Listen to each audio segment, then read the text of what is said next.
right, and do I have my pencil with me? Ah, pencil.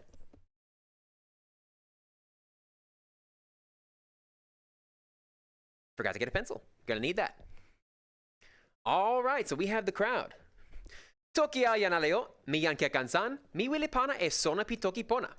Hey everybody, I am Greg Den 3, and today I want to teach you about Toki Pona. The goal of this lesson is to teach you just enough parts of Toki Pona to try having your first conversation.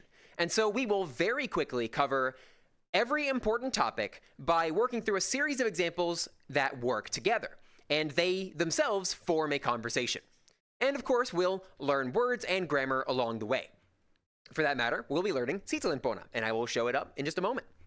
Now, it may seem difficult to learn a new language, its writing system, and its grammar all together at once, but I wouldn't worry about that.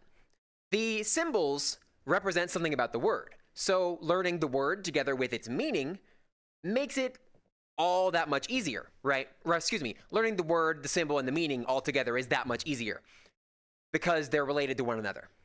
And as for the grammar, that's all about practice and exposure. The more you're involved in the language, the more you're going to understand it. So, we're going to get started with simply saying hello. Now, Toki Pona does not have a specific word for hello. In fact, that's pretty much how the entire language works. There's no Toki Pona words that are truly specific. Instead, the word hello is part of the word Toki. And this is it. Toki is drawn with a big circle and 3 lines overhead, spelled T-O-K-I, and Toki has to do with speaking, language, thinking, talking in general, any sort of communication. But it also covers basically any type of greeting. Scooch ahead of my notes here. So, as far as Toki, that's pretty much it. If you're starting a conversation with somebody, you can hit him with Toki. It stands in for hello, hi, good morning, good night. Well, good night where it's a greeting. Good evening. Good day, mate. Any sort of greeting is covered by Toki. That's how you start conversations. But now that you've started a conversation, you need to say something, a whole sentence. And so the most basic Toki Pona sentence has 2 parts. That would be a subject and a predicate. The subject does something, and the predicate is what they do. And so our next sentence is going to be simply me, Toki. Me is the first person pronoun in Toki Pona, and it is the only one. It refers to I, me, myself, or we, mine, ours. The idea is that it refers to yourself in the same way I does in English, but depending on where it is in the sentence or what time and place the sentence is spoken, it can take on different specific meanings. So that's me. Then we have Toki, which we saw before, but now it's in the predicate, not just standing on its own. In the predicate, it's some kind of action. Me is I. Toki is communication, maybe talking, right? So together, me Toki could be translated as I am speaking. Now, let's back up a little bit on that.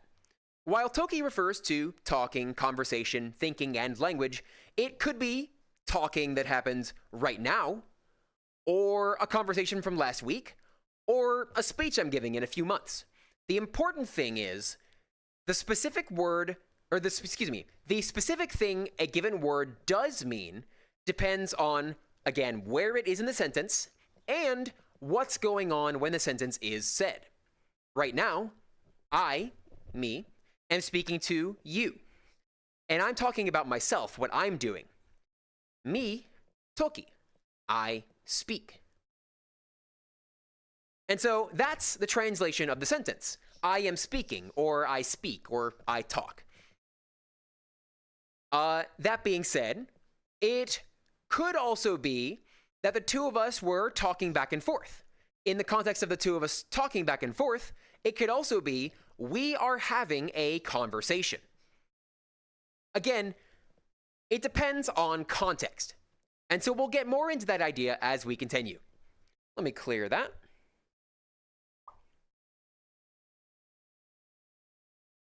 Our next sentence will be Sina kute. So we saw before that Sina points down, or excuse me, me points down, Sina points up, and either way, it's this circular shape on the opposite end of where it's pointing.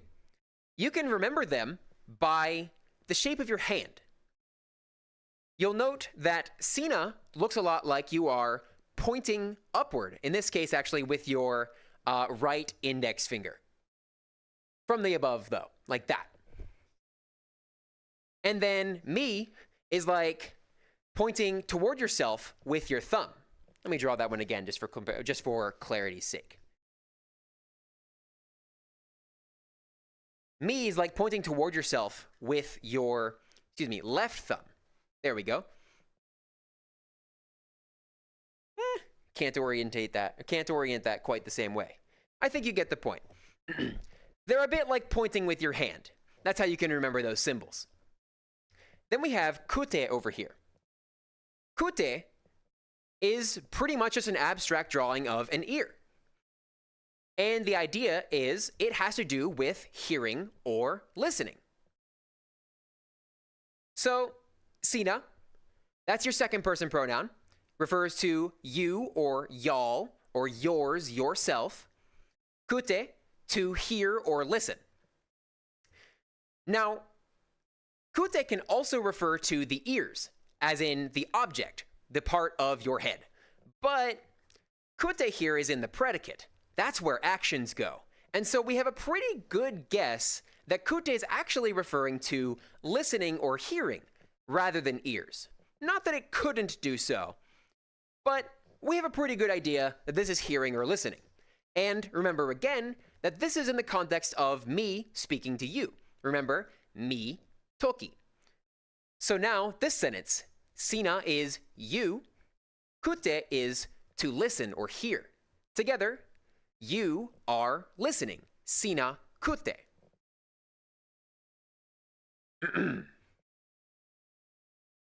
All right.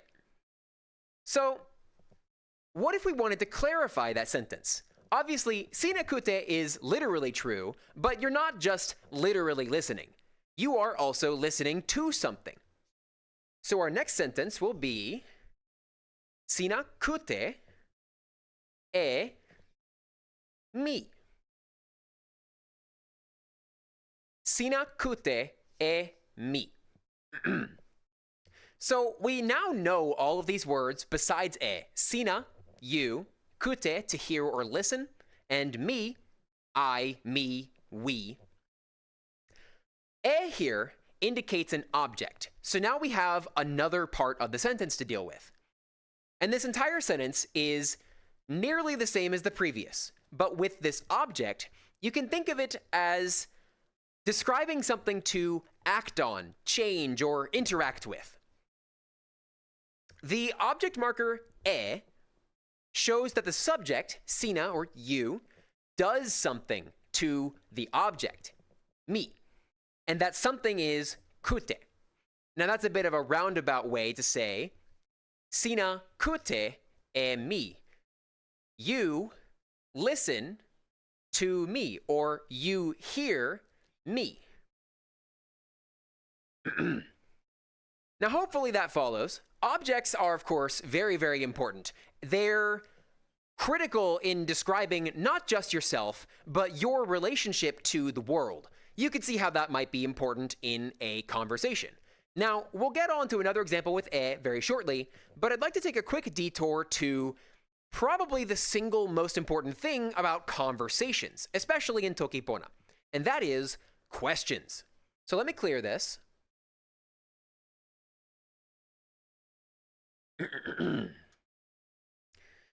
So if you have a question, uh, you're trying, there may be something you didn't understand, or something that you would like to know from whoever you're speaking to, right? And no language is complete without questions. There's just no way to get along without at some point running into the fact that you don't understand something, or there's something you need to know. Toki Pona is no different. Now, there are 3 ways to ask questions in Toki Pona, but we're going to focus on the easiest, yes or no questions.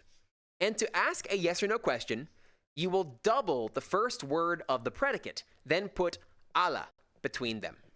So let's offer an example. Sina, sona, ala, sona. So here we have Sina again. That's you, of course. Sona has to do with knowledge or understanding. And you can see that it's a bit of a paper shape with 3 lines coming over the top.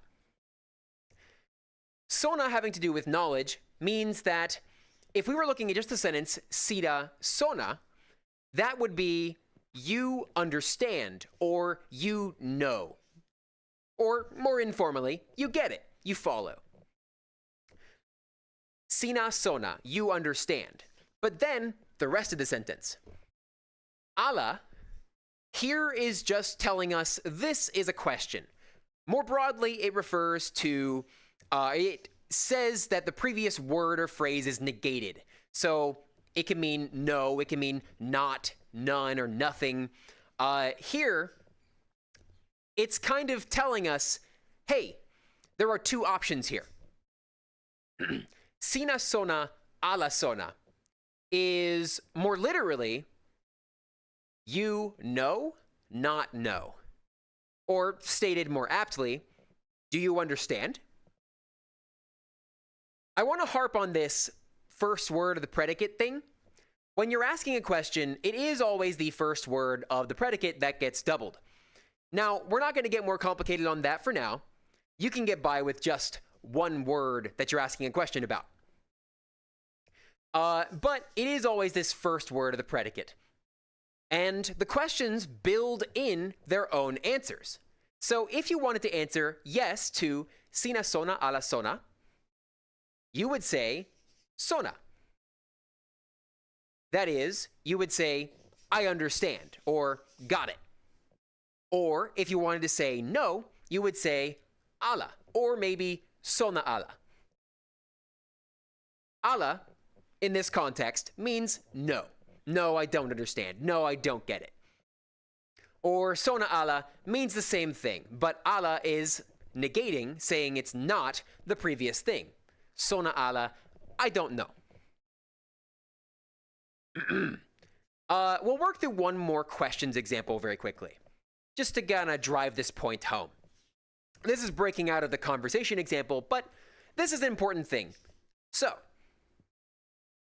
sina Pona ala Pona. Basically the same form of question. Pona is in the name of the language, so you might already have a guess for what it means. It means good, but more broadly, it refers to positive qualities of all kinds. So you have good, of course, but you also have friendliness, trustworthiness, being healthy, being positive or happy. Sina Pona ala Pona. Okay, sina is you. You're referring to somebody you're speaking to. Pona is good. And then ala, between these 2 words, between Pona, means that this whole thing is a question. The original statement, sina Pona, is you're good, or you're friendly, or you're positive, right? Sina Pona ala Pona is maybe, are you okay? Are you well? Are you good? Or in other words, it's asking you specifically. Sina Pona ala Pona, are you good? Is Pona a thing that describes you? That's a bit of an abstract idea, but ultimately it is a yes or no question. It's asking simply, Sina Pona ala Pona, are you good? And again, you answer Pona for yes, or ala for no, or Pona ala for no. Same idea. Right, so continuing past questions. The next most critical thing when it comes to conversation is that you need to have more than one sentence to really get across bigger ideas. And while this lesson only covers a relatively small group of grammar and terms, it's still important to recognize how those things can work together to get across a more complex idea. So back to the conversation-like examples. We could say, mi wile e ni sina Pona. Excuse me, I've written the wrong word there, actually. Well, that's just as true, but I would like to write Sona. That was my intended example. Mi wile e ni sina Sona. So, new words here are wile and ni. We'll go over those very quickly. Wile is to want or to need.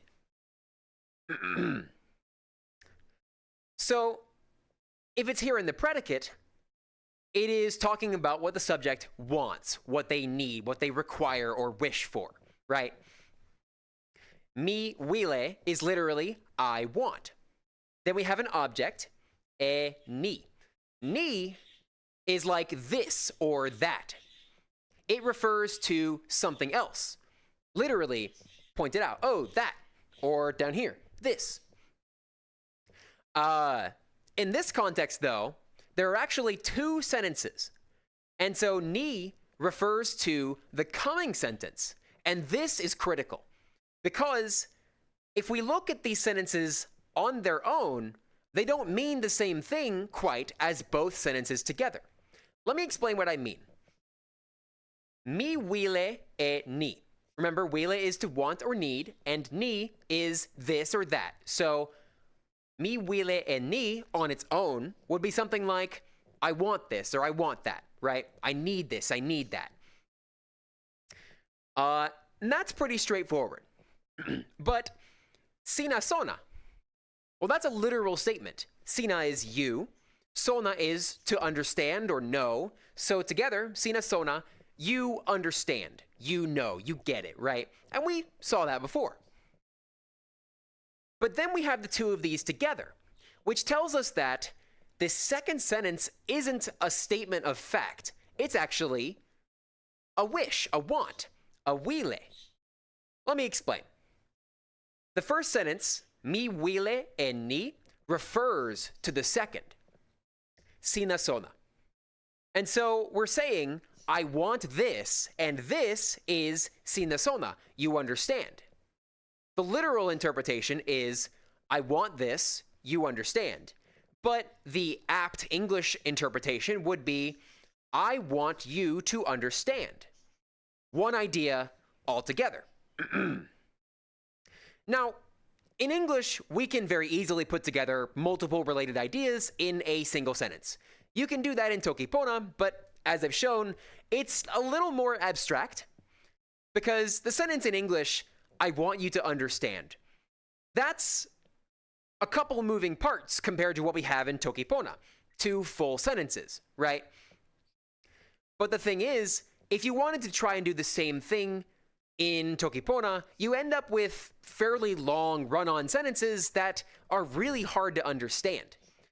Instead, in Toki Pona, we very frequently use the word ni to refer to previous or following sentences to the same effect as you would in English have a relative clause, a section of a sentence that is basically a sentence unto itself. Basically, that's an oversimplification. So to reiterate, in this first sentence, wile is to want or need, ni refers to the next sentence, and then the second sentence, it looks like a literal fact, but we know because of the first sentence that it actually together means mi wile e ni sina sona, I want you to understand.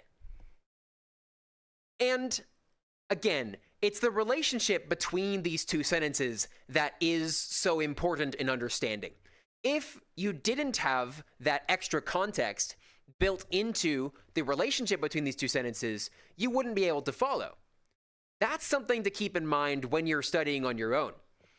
That multiple sentences inform one another. The literal translation of each probably is not enough. All right. So we have 2 more topics. Let me clear this. All right, so next we will have the sentence Sona, li, pona, e, sina. Sona, li, pona, e, sina. Now, this one looks suddenly like a lot more is going on. We know sona, pona, e, and sina, but what's li doing in the sentence? Well, it's actually doing the exact same thing that me or sina were doing before. Previously, we said me refers to ourselves, to us speaking, and sina refers to whoever you're speaking to. So if I say sina, I'm talking about you. But what if we wanted to talk about something other than ourselves or whoever we're speaking to? That's pretty important. Like if we wanted to talk about somebody else in the room, or maybe about some idea we're referencing in the conversation. And that is what's going on here. If you use a subject other than me or sina, you need li. Simple as that. So, sona, knowledge or understanding, now not an action, but a subject. So this is knowledge or information. It's a thing, per se. Li, now we're just saying this is the end of a third-person subject, a subject other than me or sina, and the beginning of the verb, the predicate. So, sona, li, pona, as a statement on its own, knowledge is good. Now, there's more going on here still. Sona, li, pona, e, sina. So, knowledge is acting on, interacting with sina, you, right? Sona, li, pona, e, sina. When we have e here, again, it interacts with, alters the object via the predicate. Sona, li, pona, e, sina is something like knowledge helps you, or knowledge improves you. Literally, knowledge goods you, or makes you good. And that's pretty straightforward when we break it down like that. We could look at a similar sentence really quick. For example, mi, pona, e, sina. Same idea here, but now we're using a first-person subject rather than using li. But the exact same thing is true here. Mi, pona, e, sina. I help, heal, improve, good. Mi, pona, e, sina. I good you. I help you. So, what we learned here is that there really isn't much of a difference between subjects that have li and don't, other than that literal presence of li. It'll have some grammatical consequences, but we're not really worried about that for our very first few conversations. Really, the important thing is knowing there's a way to talk about yourself, somebody else, and things besides you or somebody else, right?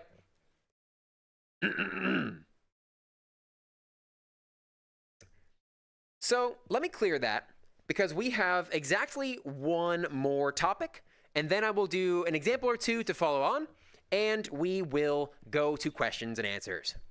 Clear that. So, the way to finish off this lesson, to finish off a conversation, is to say goodbye, right? And to say goodbye, what you do, well, there's no specific word for goodbye in Toki Pona, but there are several common ways to tell somebody goodbye. If you are the person leaving, you would state that literal fact. And so you would say, mi tawa. Mi tawa. Tawa, shown with a pair of legs moving to the right, is having to do with motion, travel, movement of any kind.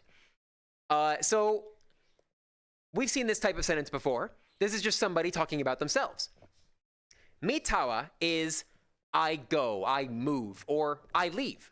And it's not the only way to say goodbye. In fact, we could swap tawa out for mi weka. So tawa is movement or motion. Weka is to remove, throw away, or get rid of something. So these are both very, very similar ways to say goodbye, in the sense that you, again, state the literal fact that you are leaving. Mi tawa. Or mi weka. That is, I'm going, or I'm leaving. It doesn't really work in English in the sense that, like, there's not any clear distinction between these two when you're saying goodbye. It only works when you consider them literally.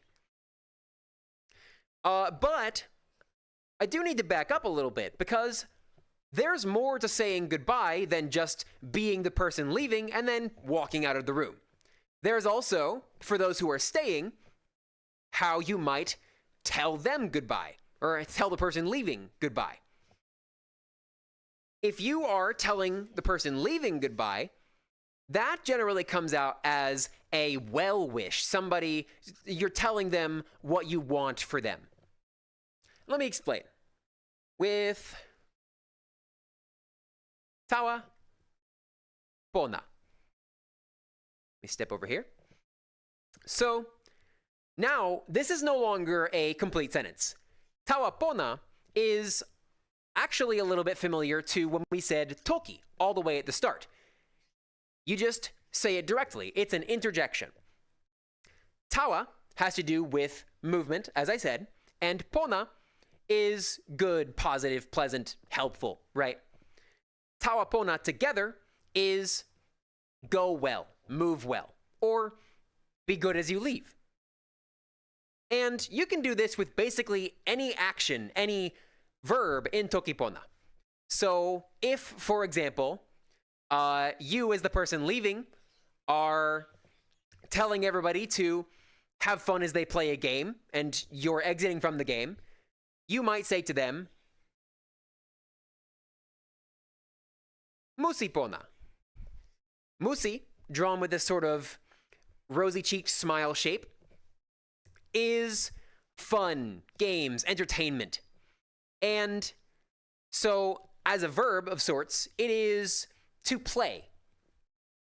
Musi Pona is have fun playing, or have a good game.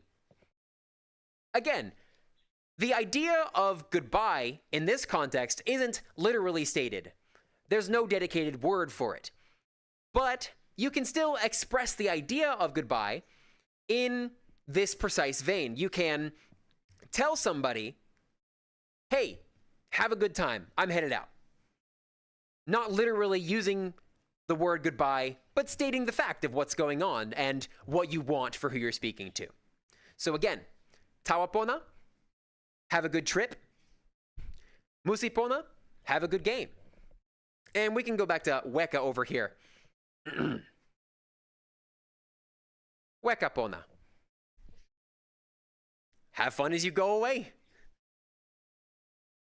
And so that's every single topic. Let me quickly review what all we've gone over. I'll just state everything. First, we learned about sentences with me and sina. In fact, let me just go ahead and write that out. Sentences with me and Sina. We learned about how to say hello, which actually came first.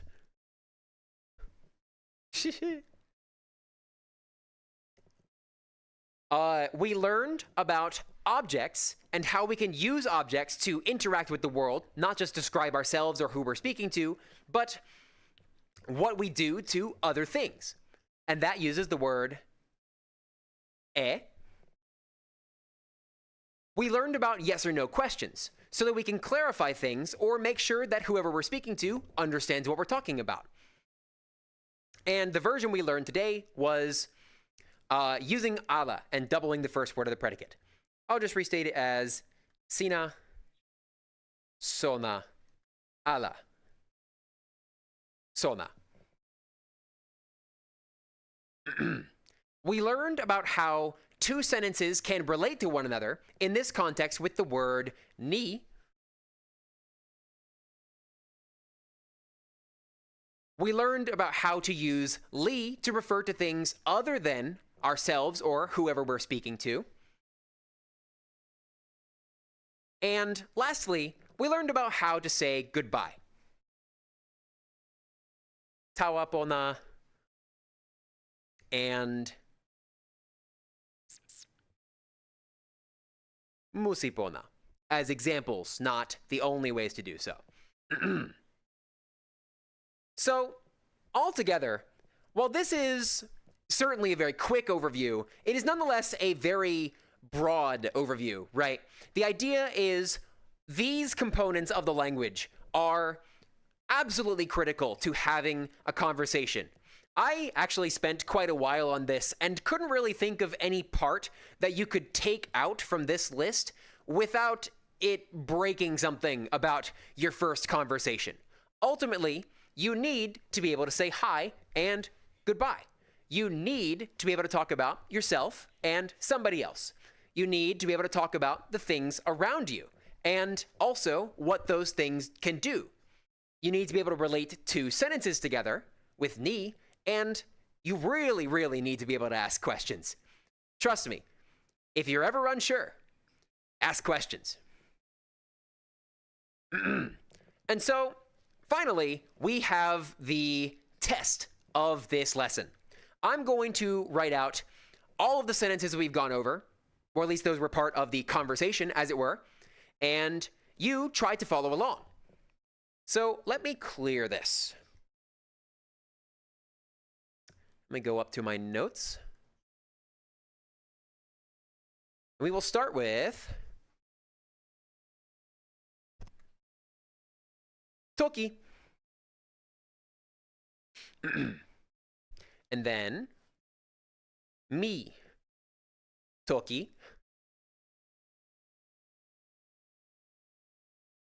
Sina, kute.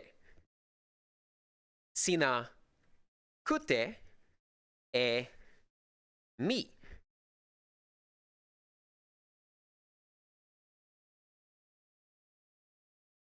Oop, excuse me, that one did not come out right. There we go.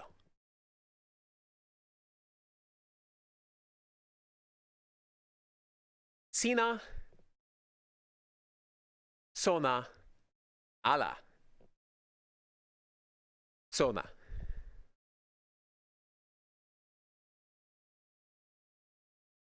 Mi, wile, e, ni. Sina, sona.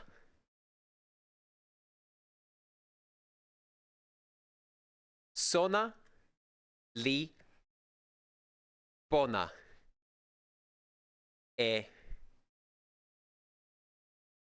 sina.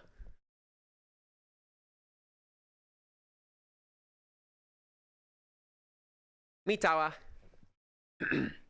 Now, this is certainly a one-sided conversation. But this is the culmination of this lesson. You could, with maybe a bit more study, but still having followed every step of this lesson, understand all of these parts as one message being given to you. Toki, hello. Mi Toki, I am speaking. Sina kute, you are listening. Sina kute e mi, you are listening to me. Sina sona ala sona, do you understand? Mi wile e ni, I want this. Sina sona, you understand. We'll back up.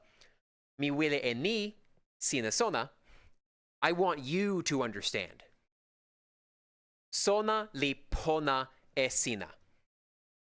Knowledge helps you. Knowledge improves things for you. Mi tawa, I'm going. And that's the lesson. Thank you all so much for listening in. I'm going to stick around for a few minutes here so I can answer some questions in the chat. And VR chat group is going to be headed on to their next world. Y'all have fun.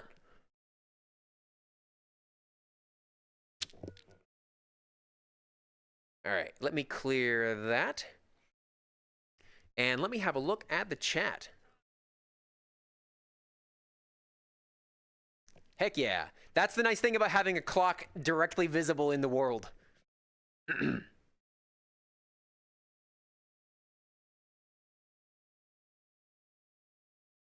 Well, okay.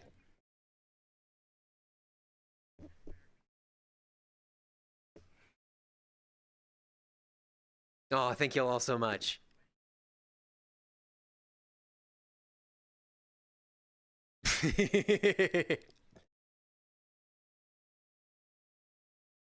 So as I said, if y'all have any questions in the chat, feel free to ask them right now. I will be hanging around for about 10 more minutes. And if there are any questions from the VR chat crowd before they leave, they're free to ask as well, and I'll just repeat the question. YouTube chat was too distracted. I did catch during 1 second, somebody said, yeah, and then like 10 other people said, yeah. What happened? Am I just saying the same word over and over?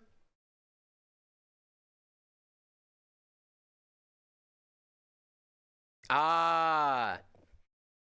Yep, that would do it. Protogens are pretty sick. I was going to say goodbye in Toki Pona, but I forgot again. So if you're the one leaving, then you say, mi tawa. Literally, I am moving, I'm going. If somebody else is leaving, you could say to them, tawa pona. Or if they're staying to play a game, then you could say, musi pona. Another example that I didn't go over is awen pona. Awen, here, I'll draw it real quick. Awen is a pair of legs standing still like this. And the idea is that awen has to do with things that don't change. So staying in place or something that continues. You could say to somebody, awen pona, and that would mean stay well, have a good time as you stay. Let's see, what else? Here, let me move the chat a bit so I can actually see it a little bit more easily. There we go. We chanted ya because J equals ya. Were you heard in the stream? No, you were not. And the reason why you were not is because I made very, very sure to only stream my own audio. I thought it would be kind of disrespectful to stream the VR chat audio, because nobody here like already consented to being on the stream, right? Will it be saved? Yes, the chat will be saved. Or excuse me, the stream will be saved. I always save my YouTube streams, and this is actually why I like YouTube more than Twitch for streaming. I don't have to opt into it. The stream is automatically saved. If I were streaming on Twitch, it would give me a lot more trouble as far as like I'd need to save my recording and re-upload it somewhere. Mi wile pona e toki pona mi. Nasin seme lilon. Nasin nampawandi seme. So if you'd like to improve your Toki Pona, based on that sentence, it sounds like you're actually pretty good already. So, oh, I'm phasing into the board here, my bad. I would recommend a couple of different examples. So there are many dimensions of learning and improving at Toki Pona. One example would be maybe you're good at forming sentences while typing, but you're actually secretly spending a lot of time doing it. So you might instead struggle with speaking aloud or thinking quickly in Toki Pona. What you could do is try practicing listening. There are resources like a podcast type thing called Kalama Scene, and I'll spell that.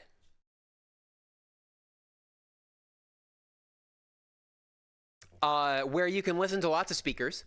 And then you also have O Pilin e Toki Pona. O Pilin e Toki Pona. And that's O Pilin. Oh, E Toki Pona. There we go. O Pilin e Toki Pona. You'll have to forgive my atrocious handwriting. As far as learning resources, I would recommend something along these lines. Your next best bet would probably be to just get involved with the community as best you can. Find friends, find people to talk to, find games you like, and really, really insist that we speak Toki Pona while we are doing it. Let's see, did I have any more questions? Do I speak any other languages? I only speak English and Toki Pona, but I am actively learning French because my partner speaks French and has been asking me many, many times to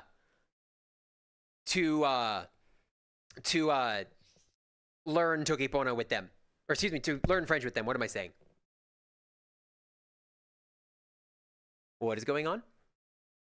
People are trying to get my attention in VR chat.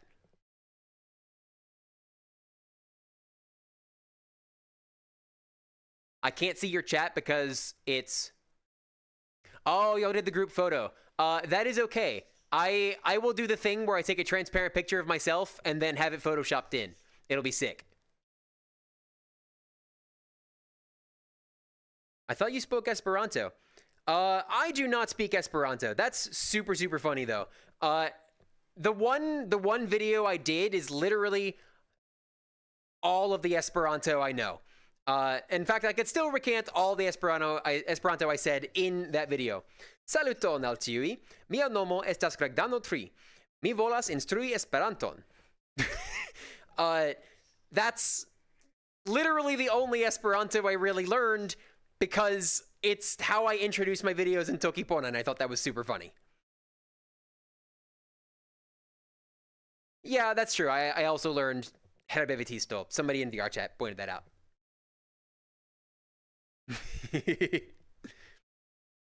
How regular will these live lessons be? Are they going to be like a weekly or monthly event? My plan is to do them monthly. That being said, I am going to try really hard to be streaming more often. Not necessarily lessons, but I am planning on doing specifically games. As a matter of fact, in around 2 to 3 hours, I am going to be on web fishing. Have you heard about web fishing? It's web fishing. You're fishing on the web. I'm going to be playing web fishing and speaking Toki Pona throughout all of that. So there won't necessarily be terribly many lessons. I want to do live lessons on a monthly basis, but I am going to try really hard to put more games on the schedule so people can listen in and enjoy that.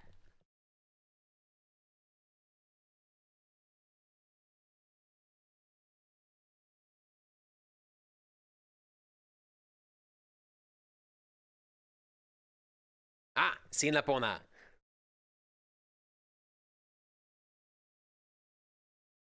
Also, one thing I'm definitely changing in the future is when I do future lessons, they will not be during VR chat meetups. Maybe I'll move it to an hour before, maybe I'll move it to after, or maybe I will move it to another day entirely. I'm not entirely sure. But I want to move it to another time because coordinating talking to the audience here and the audience on YouTube and being nervous the whole time about, oh God, am I talking to everybody? Am I catching everything? I would like to have just one audience at a time, I think.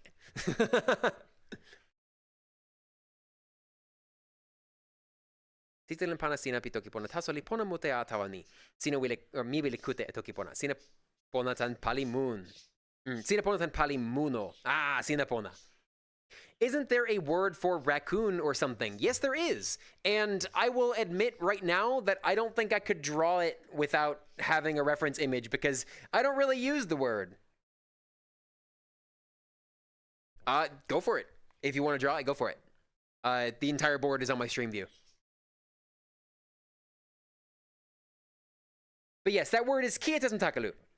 And it is an April Fool's joke from 2009. Sonia came to the forum one day and said, "Let there be funny." And there was funny. And then it became just a word in the language, effectively.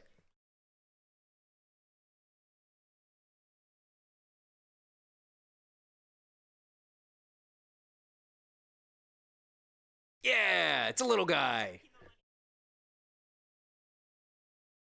You told me this in Mapinas in Sicilian and told me my name glyph was banished to the unusable zone.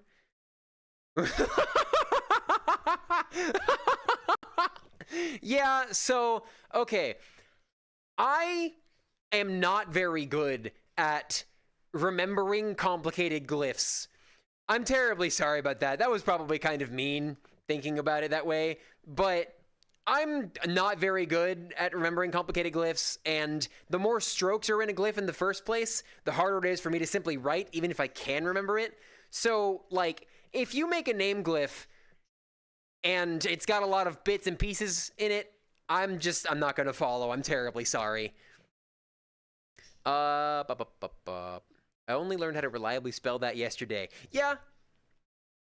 Are there proofreaders for Toki Pona Taso? I'm writing a lipu and I want people to at least be able to understand it. Yes, actually. If you go to tokipona.org, there are a variety of proofreaders that Sonia recommends.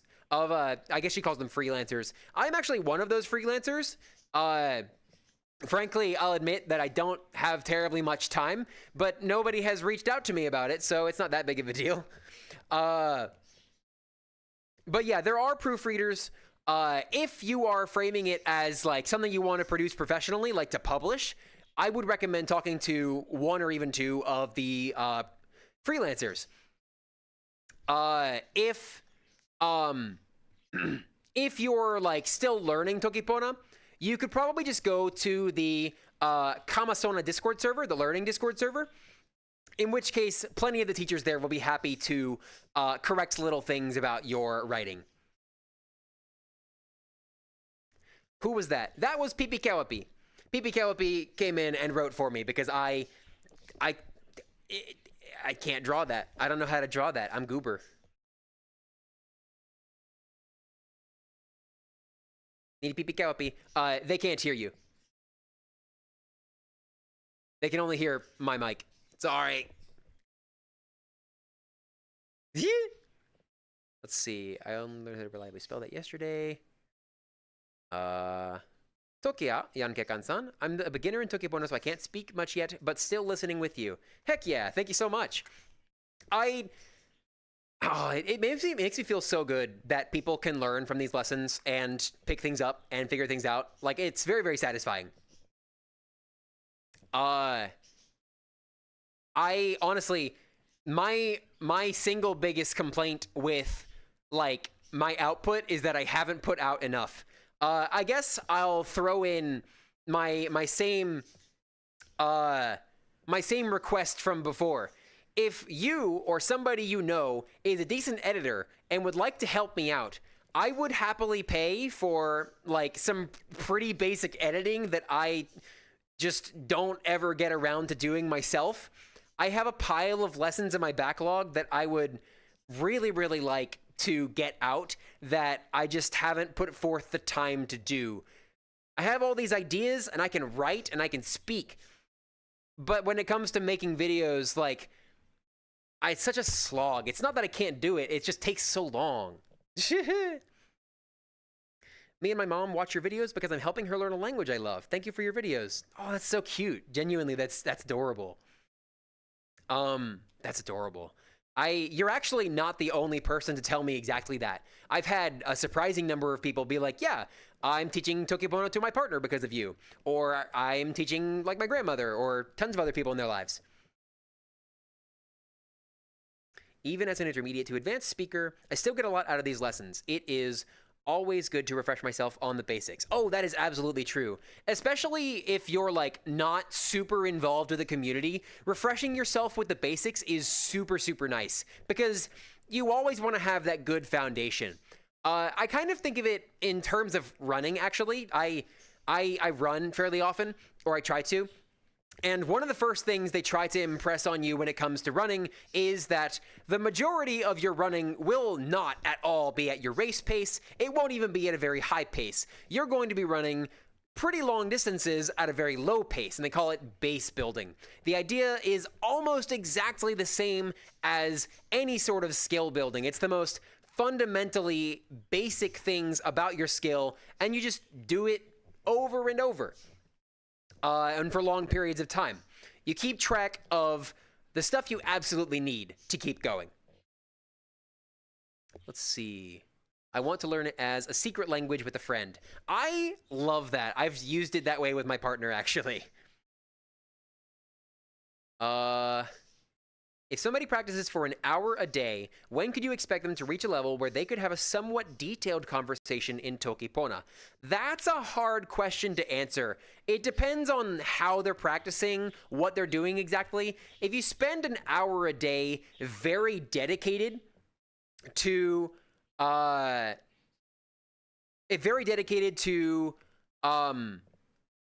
the task of learning Toki Pona, then you could probably get to having a conversation within a month, very confidently, within a month. But that's not a guarantee because, like, if you're practicing by reviewing words every single day, you're going to get nowhere.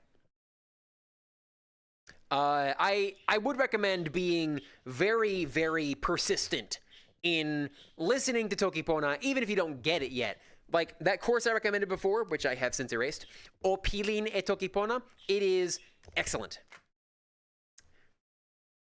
Comment fais-tu pour parler et donc penser si vite en Toki Pona?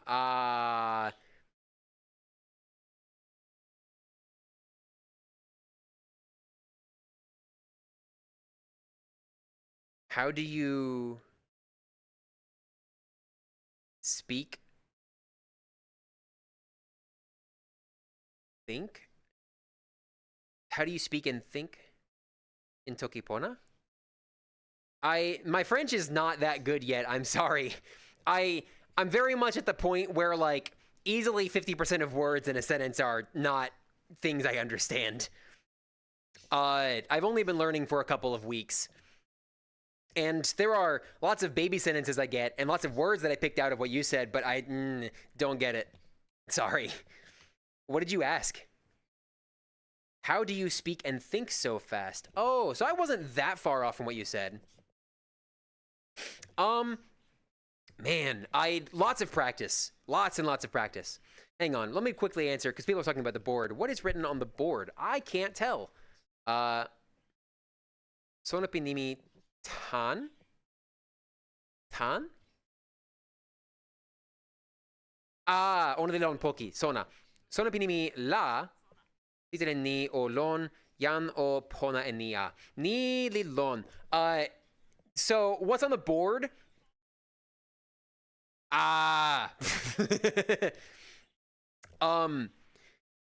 Wait, it's a response to me needing an editor.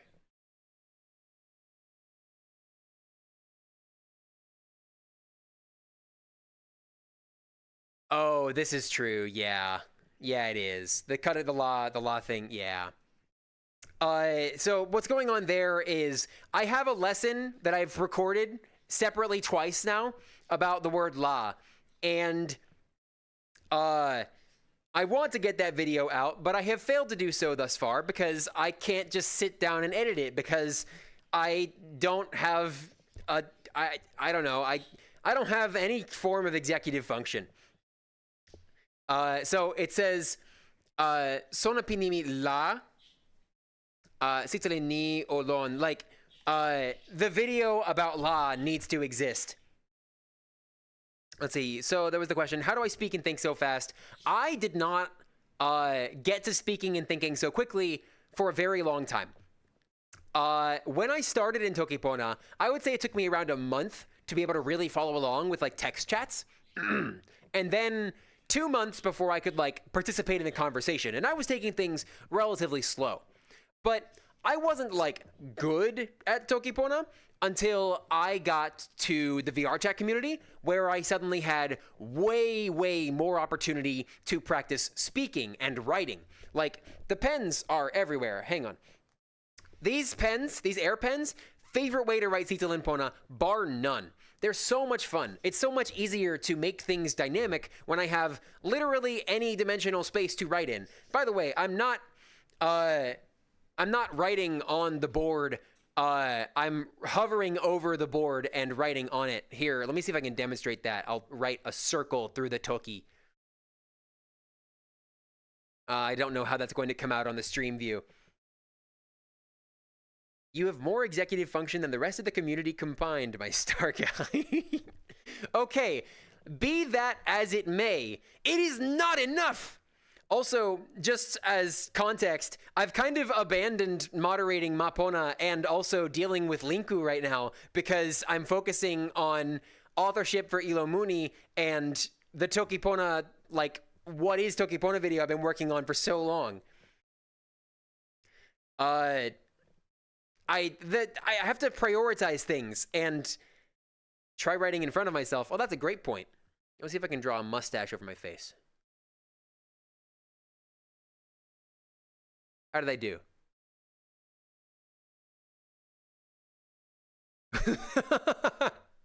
I can move closer to it. I have no idea what that looks like. I can't see it. It'll come up on the stream view in like 20 more seconds. Excellent. All right, I'm gonna back up.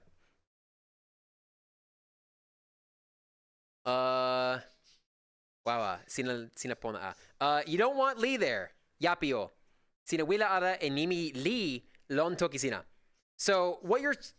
Wait. Oh no, I guess you could. I interpreted it differently from how you wrote it. Wawa sina. So okay, never mind. My bad. I was interpreting it as Wawa and then sina pona. So my bad. Can you please get a position in the UN and enforce Toki Pona as a global language? No, that's weird. I'm sorry. I'm not here to tell other people how to speak language. I am here to tell people that this language is fun and enjoy and that they should try it out. That's my vibe. My point about speed was precisely that even when I write, I never speak. I'm always hesitant precisely because of the context. Am I too precise or am I not? Yeah, that's fair. So, my thoughts in that regard are, you have to get a sense for how other people think about Toki Pona. That is to say, what other people understand in general. When I speak Toki Pona, I think very hard about two separate things. One, what does the other person know? And two, what do they understand the words I'm using to mean? Both of these things can change what you might say in a given context. If you're worried about being too precise, I wouldn't worry about that. I would start out by being more broad and let somebody ask questions to fill out their understanding. Or if you think they didn't understand, fill out the understanding before they ask, right? What's a good example? Well, okay, I'm a software developer, so I could describe that as saying, mi, pali, ilo. Pali is to work, create. Ilo is tool, a usable object. So mi pali ilo is literally I tool work. I do work that is of or related to tools. But that's really not very helpful unless you already know that I'm talking about software development. Also, I've just realized that the mustache is covering my sentence, so I've gotten rid of the mustache. I'm sorry. So what you might do next is fill this out with information, like what kind of tool is it? But that's only one way. I'd actually want to clarify this by the specifics of the work I'm doing. So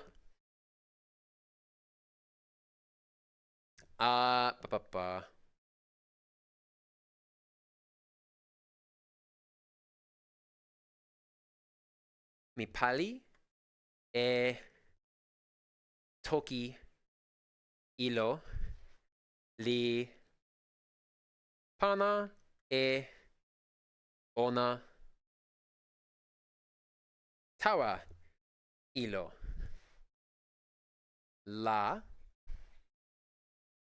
ilo li pali pi wile mi. I've drawn the bubble just for clarification. So what's going on here is this initial sentence isn't really explanatory.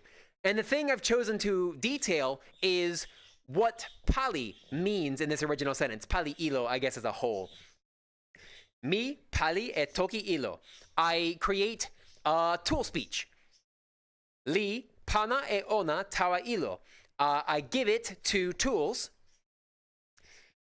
La, so that entire thing is context for the next sentence. Ilo li pali pi wile mi. The tool does the work of my wants. So altogether, I'm describing what software development is. I write code, tool speech. I create code, tool speech. I give it to a computer. And it's contextually clear that I'm talking about a tool, a computer, excuse me. And then, because of that, the computer does what I want. Literally. Let's see. Oh, wow, there's a lot more messages now. Esperanto and Toki Pona can both serve as a form of basic global communication. You can use them that way, sure. Yeah, that's literally true. You write code, feed it to the computer, and it does what you want. Yes. Let's see. I'm learning Toki Pona because if I get lost to sea, washed up on a parallel universe island of tribal furries, I guess they would probably speak it. My goodness. The island thing. Oh, well. The island thing is a whole thing. I don't know if I have the energy to get into the island thing. Please seek out somebody in the community to explain the island thing, because it's kind of weird. It's weird in a way that'll surprise you if you don't already know how weird it is. But I assure you, it's very weird. How would you translate "Hello World"? There are a couple ways. I would probably say Tokia, Aleo, literally, hello, everything. If you wanted to specifically direct it at the world, you'd probably use Ale Ma, or just Ma. So, Ma, o. Toki, of course, hello. Tokia, not different. It's just an emphasizer. Ale is everything or anything. And o, in this context, it's kind of specifying who you're speaking to, getting something's attention. Ma is places or locations, and it also refers to dirt or the ground. So if you said Tokia Mao, that would be literally hello world or hello the location, wherever that happens to be. I was thinking of a specific webcomic my friend does, so please excuse me. You know what? That's fair enough. How often do the VR meetups happen? LOL. Yeah, they are weekly, every Saturday.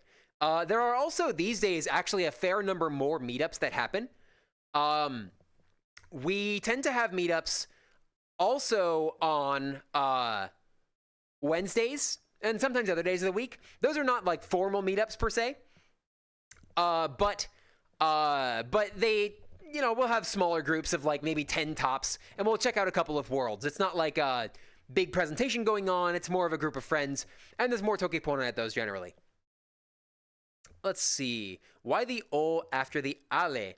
Who does the O specify? So the O actually specifies ale itself. If I, for example, wanted to get somebody's attention, I could say Yan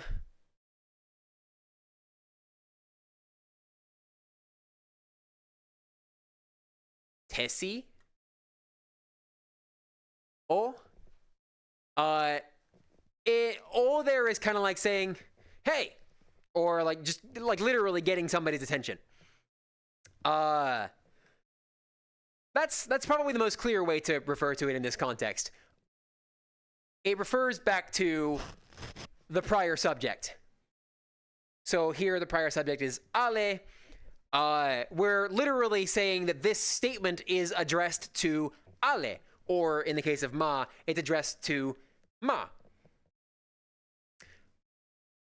Kind of the same goes for if you wanted to give somebody an instruction, but in that context, O now can like lead a sentence in the same way Li does, or excuse me, in the same position Li does, not the same way Li does.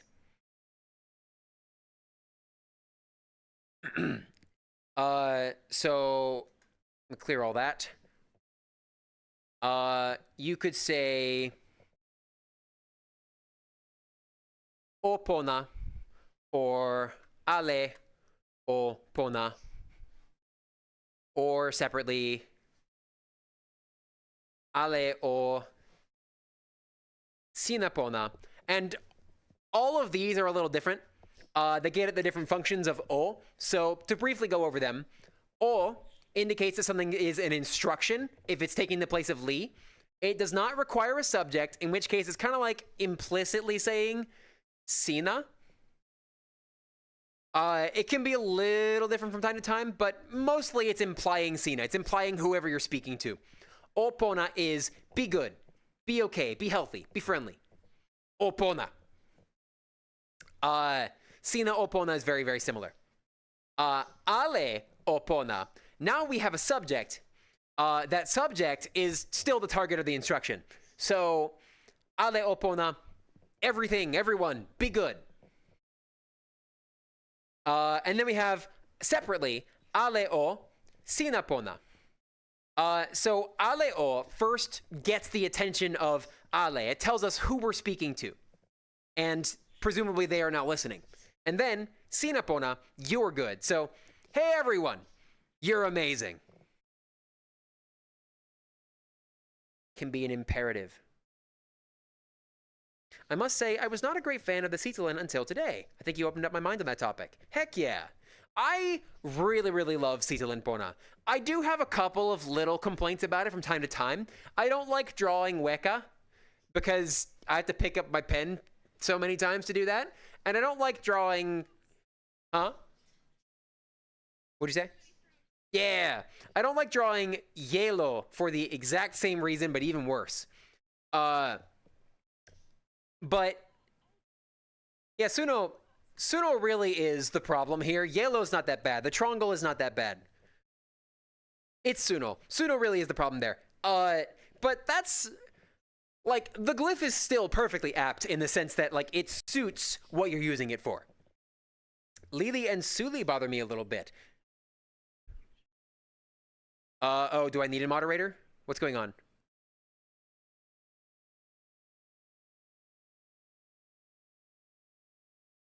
Oh, yeah, go for it.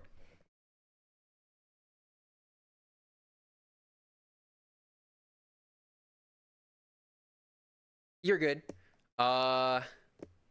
When I'm writing and I want to talk about something complex, I explain it using some sentences and then refer to it using a simple noun phrase after. Does this count as lexicalization? No, that is not lexicalization. In fact, that's pretty much perfect. You spend some time to explain what you mean, and then you refer back to that more complex idea you established during that conversation with one or two words. That's perfect, because the establishment of a static phrase only exists for that conversation, or maybe during future conversations with the same person or in the same context, but it's not like a permanent fixture on the language like some people will treat Telo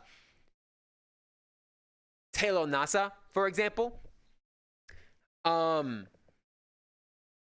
You're establishing something for a short duration, using it, and then it's gone.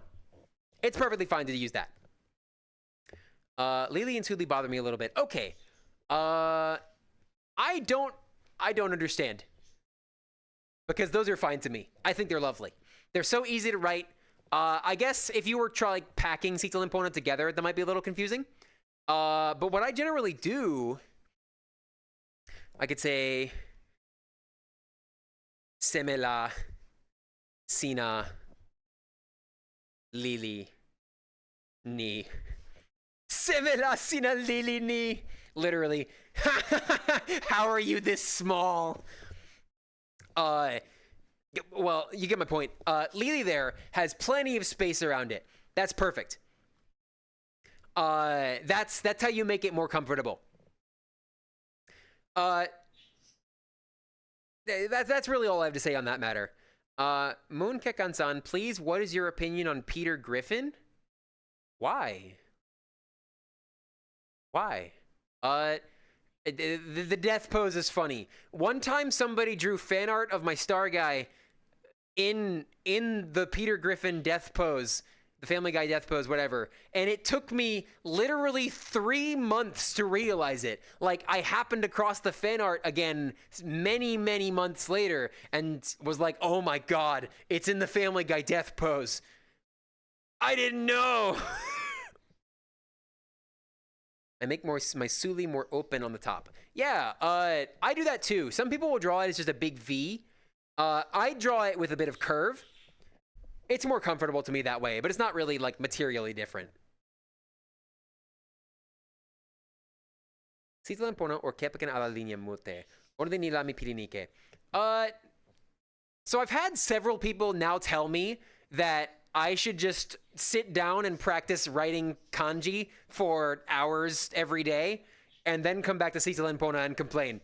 I will not be doing that anytime soon. However, I understand the point, which is clearly Sita and Pona is not that bad. It's really not that bad. There are definitely things to complain about if you're coming at it in the sense of, like, it being a very naturalistic and simple language.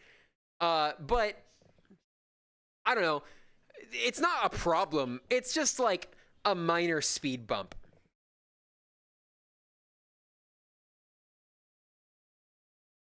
My Lili has a wide angle and Suli has a shallow angle. Yeah, that's reasonable.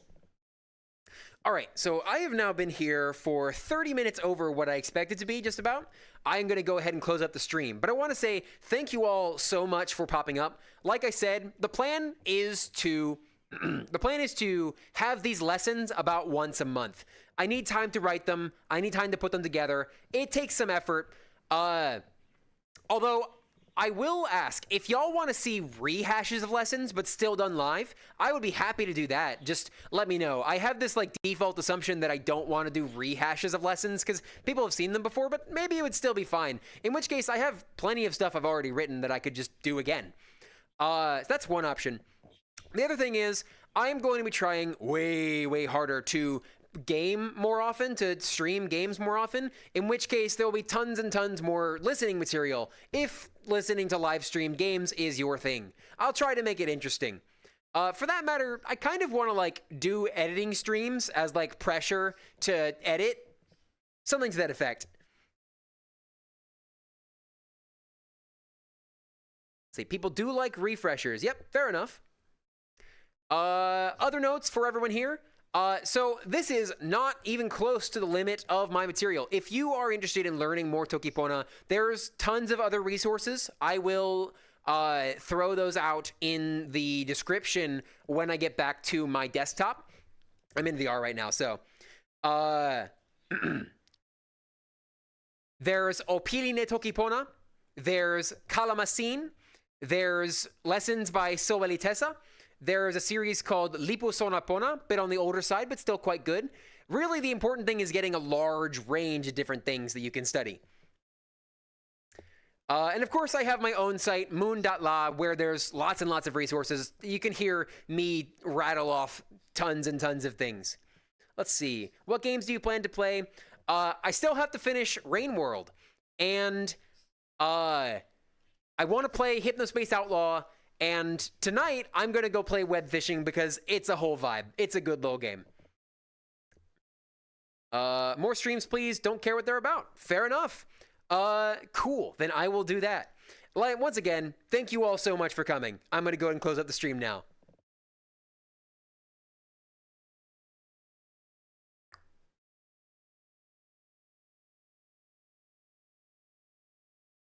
If it will let me.